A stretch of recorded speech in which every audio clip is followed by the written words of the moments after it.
Okay guys, just a little update. This is how the front ended up turning out and I love it. The gloss is 1,000 times better. It just looks more professional and more poppin' to me. I don't know, I enjoy it a lot. I still have not painted the doors yet. I still haven't mounted the bracket floor framing or stair framing yet, but that will be done. But what I did do was finish up this wall over here, which I'm super excited about. So my half walls are complete. The next thing we're going to be working on is creating a little hole for the other side of this wall, so my plug for the fridge can go in there. Then we'll create a nice little frame for the fridge to sit on. We want the fridge to come up to about where the cabinets are gonna go. And then we'll have 4 inches of backsplash here, which is why this extra piece is on there as well. I don't know if I went over that already, but just again, a little recap. But yeah, the way the fridge is gonna go is we're gonna sit it right where the cabinets are going to lie and then make kind of a opening piece of wood, I guess. The countertop will go up and my fridge will be in there and good to go. Rather than having it slide out, I kind of wanted to have a little convertible top over here. The next thing we'll do is frame out the bottom so that way the fridge can get elevated and it's not resting on the wheel well. Then we'll have some extra storage underneath as well, which is cool. So yeah, that's gonna get done today. But yeah, check out my wall, man. I didn't do that. That was Mike. Just he messed up on the thing. He never messes up, so like I had to say that out loud really quickly. But yeah, he did amazing. Anyways, we got the wall over here and it looks so cool. I honestly love it. It feels good to have like a divide between spaces just because it's such a small space to live, you know? Gotta have that division. Looking good, looking good. So first things first, I went ahead and got my measuring tape and measured from one light to the other. Let me try and get this for you. So from there to here, basically. And it was about 51 inches. So now I'm gonna go measure the front and figure out where I can place them evenly, 51 inches apart. So after messing around with it for a little bit, I found out where I wanted my lights to go. So basically I wanted it right along this line going all the way down. And then I measured out about 2.5 inches and then did the exact same thing on this side. It'll be that second little X right there, not the first one. So now that they're even and ready to go, I'm gonna go ahead and start getting my brackets in there. I also wanna go underneath where I marked and see if I can use a screw that way. I don't think I can. We'll try and figure it out because these things are double-sided. Oops, for sure. So I'm gonna have to get in there somehow. All right, so got underneath the bus and I was able to get to the other side of the metal at the bottom. So now I'm gonna go get a drill bit large enough to get these started and screw these in. All right, so it's looking like Papa Bear is a little too big here, so we're gonna use Mama Bear. I try and match it up to where I can still, goodness gracious, have room in a way, if that makes sense, to where like the threads are still larger than the actual drill bit itself. That way it catches in the hole after it's drilled, you know? It might be too large, I don't know. Let's see the teenager here. I guess this is the young adult. Yeah, I just feel like that's gonna be too small.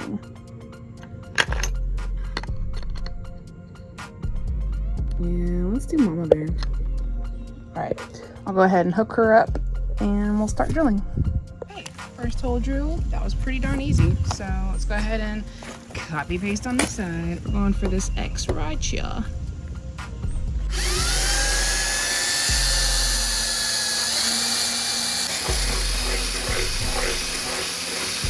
Golden.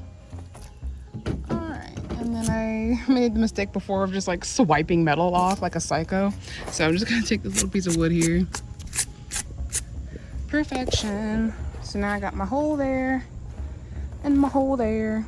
Now I'm gonna go get my screws and see how well they go in there. I went ahead and swapped out Mama Bear for Papa Bear because Mike told me that this needs to actually go through all the way without getting caught on anything, and then it'll be have like a nut on the other side to keep it okay. Sorry, there was a bug on me. But yeah, I went ahead and set it up, got it ready to go. So we have our little washers and screws already in place. I just hand tightened, and that way I can kind of adjust after it's on there. Then we have our other screw ready to go inside, so then we can just bloop, put it in the hole and then go from underneath to tighten up the rest of it. Oh gosh, slide in just like so. Show it. All right, coolness. Both lights are installed. They are not 100% hooked up yet. We haven't done the wiring, but definitely chose the most awkward, most horrible spot to screw the brackets in. So be mindful of that. Wherever you put them, make sure you can really reach. I just kind of stuck my hands underneath and I was like, oh, my fingers can touch, but like I didn't get my whole hand in there. We had to get a whole bunch of extension bits and just craziness, but it got done in the end, so I'm happy. The end of my wallpaper thing that I bought for the ceiling was getting kind of wrinkly, so I cut it off, and then I actually used it just to see what it would look like as a little tester piece, and I'm absolutely in love with it. Actually super excited to see what it looks like all across the ceiling. Okay, so I started putting in my first strip here, and it looks pretty darn good. I wasn't going to keep the rivets exposed, but due to the fact that the paper just kept bunching up in this area because it is bulging out, it's not flat and flush, it had a hard time adhering and just looking uniform. So I just went ahead and cut with my little X-Acto cutter that came with the application set thing, and just went as closely as I could to the seam here and went down. And honestly, it looks pretty darn good this way. I'm in love. If you just pretend that I don't have the rest of the ceilings in, it looks pretty darn nice. Then when I stepped back to look at it, I definitely got shocked and it hurt so bad. But yeah, I did notice it's going really low here and then it kind of starts rising up. So since I'm gonna go ahead and cut at the rivets anyway, I'm gonna start measuring and sectioning off pieces and then matching them up as best as possible rather than making a continuous strip and then cutting. Even though I kind of prefer it that way, it might be easier the other way. We'll see. Oh, looky look. Got a freaking ceiling in. Peel and stick. It looks really nice. Very impressed with myself. My little worker pencil. Meanwhile, Mike has made an entire freaking thing over here. I'm gonna call it a cabinet. He's calling it the framework for the fridge. So the fridge is going to sit about 10 inches above, and we'll have some space down here for storage, and then we'll have the fridge up there. We put in the socket as well, covered up this side of the wall, and you know, basically just kind of screwed everything in and got it ready.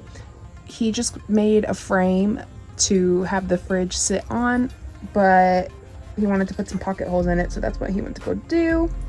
And yeah, that's basically what we've been doing all day. I mean, this is coming along really nicely. I will try and record the other half for you guys who are just curious as to how I did it. And yeah, this is super cool. I can't stop looking at this. Like, I have a cabinet. It's pretty lit.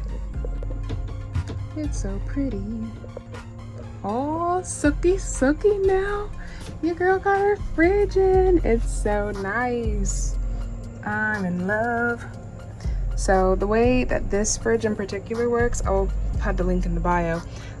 It already comes locked. So if you want to unlock it and start editing things in your settings, you're gonna hold down the button until the little lock symbol goes away. Now you can kind of navigate around. You can switch the mode to max, eco, or you can just stop it completely. They have a battery protection, so the battery is up high now it's on medium, now it's on low. I keep it on low. Then you can switch it to Celsius if you want to, turn it down. I have it set at 36, so right now it's at 77 and it's gonna cool down to 36. I just let it flash until it stops. Then when you're done, basically, I'm just gonna hold it down again and it'll lock all those settings in place, which is pretty dang lit. I love it. So it's already on. You can hear it purring. And yeah, it looks really good. I'm so excited. All right, the things you will need for this project are as listed. You will need some type of, what is this called? Like a squeegee? I want to call it a squeegee, but some type of flattening tool, I guess. You can use like a card. I don't know. This came as a kit and it's specifically meant for vinyling on windows, and I guess it could be applied to this as well because, you know, it's peel and stick. I guess anything peel and stick, it's fine.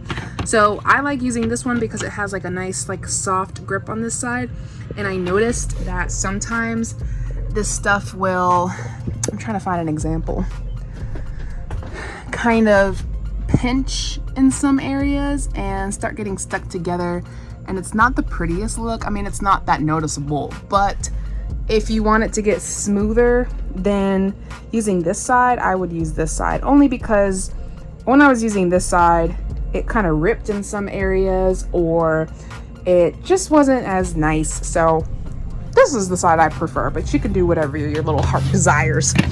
Then this kit also came with like a little, you know, X-Acto knife type thing. I tried using my other one here, but it was just not as precise. This thing is just like razor sharp, easy to cut and easy to use. Then I have 3 rolls of this peel and stick that I got from Amazon, link in the description. And yeah, they're pretty big. I don't know the dimensions exactly, but I feel like I might have gotten too much, but I'd rather have too much than too little. So last time we kind of stopped over by the skylight, so I'm just gonna continue from there all the way to the front, and yeah, hopefully we can get this done and finished in like less than 30 minutes. I doubt it, but let's try it. I'm just gonna figure out where this is gonna lie. Before I was doing measurements, let me continue that, because last time I did mention that I was kind of just going with the entire paneling all the way over. Then it was bulging where the rivets are, so then I just used my X-Acto knife and cut right along where the rivets ended. Then it turned into a whole thing. So I'm just gonna go ahead and measure from these rivets to these rivets and then cut my piece out.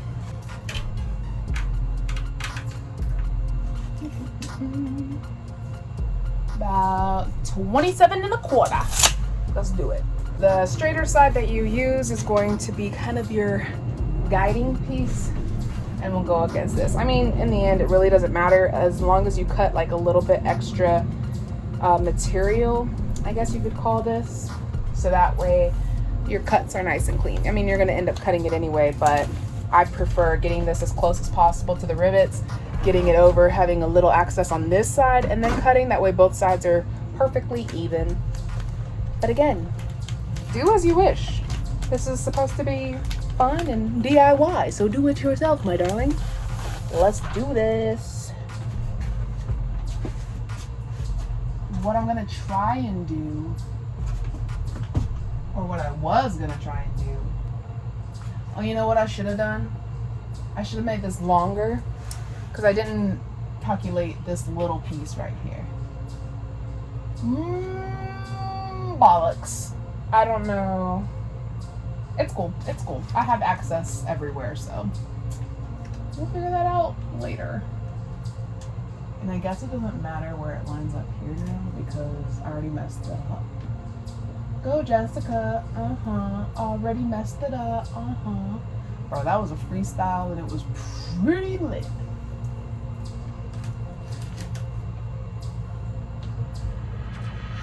Alrighty. So like I said, I just try and get it as close to this little rivet section as possible. Then I kind of undo this about halfway, and I like to keep it at an angle because I can just smooth and go. But try and keep it straight at the angle, you know what I mean? Like keep it nice and flat, because this stuff has a tendency of just not listening, and it took me a while to figure out a good strategy, and I think I got one.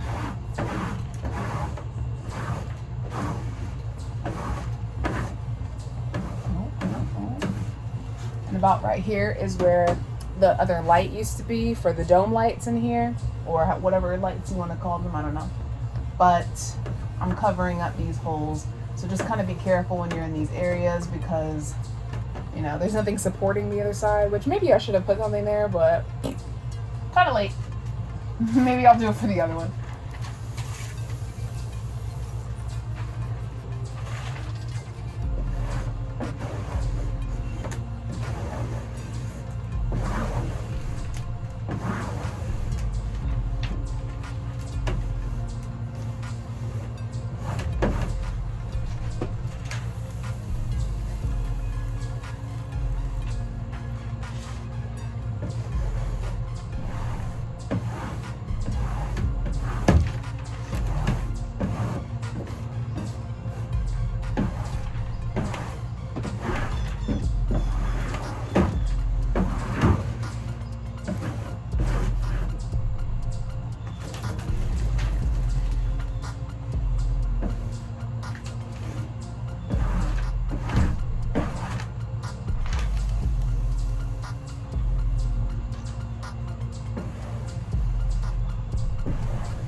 So, like I said, it ended up being a little bit extra, just a sliver. Literally don't want to have like a whole bunch of extra peel and stick wasted. So yeah, just try and get as little as possible. Then we're gonna go ahead and take our little X-Acto knife guy here and just push against this edge, and it should make the cut for you. So I just go along here.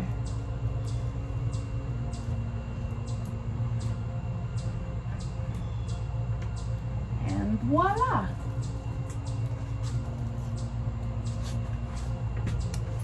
See, now it's nice and close to the edge, and this side is doing the same. So yeah, that's how I have been applying it.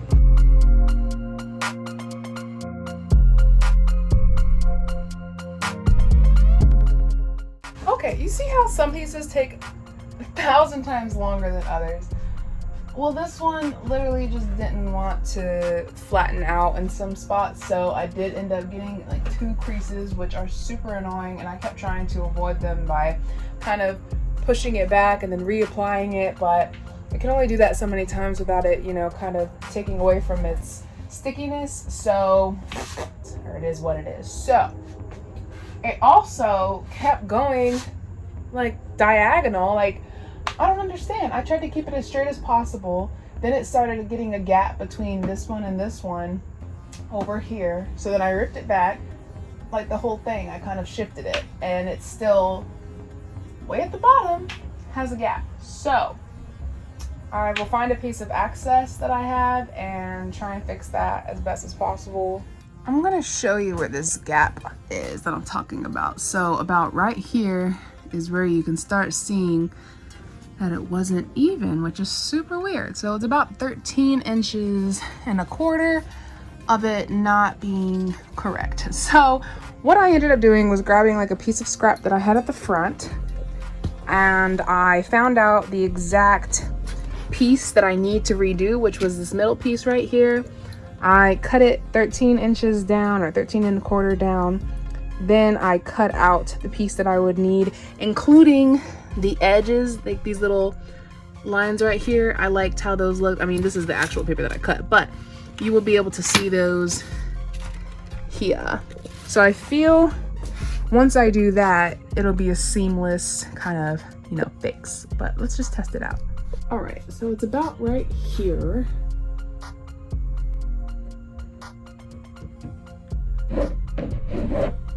I mean, I can't tell. So I think that was a great fix. I mean, right here you can kind of tell it's cut, but who's gonna be staring at my ceiling for like hours and find every little flawed? Not me. Looking good. Woo! Also, some other things I don't like too much are that there's other rivets that are kind of poking out, and you can see how they're bulging out of the ceiling. You see that? That's not cool. So I'm gonna try and find a way to cut a nice circle, but the thing is, my circles aren't the best. Even when I was cutting out for my speaker area, I got too far away, and it's just, you know, not as nice as it could have been. So I want to be careful in the future of not making that mistake again. Therefore, I'm gonna take my time in figuring out the best option to get rid of that issue.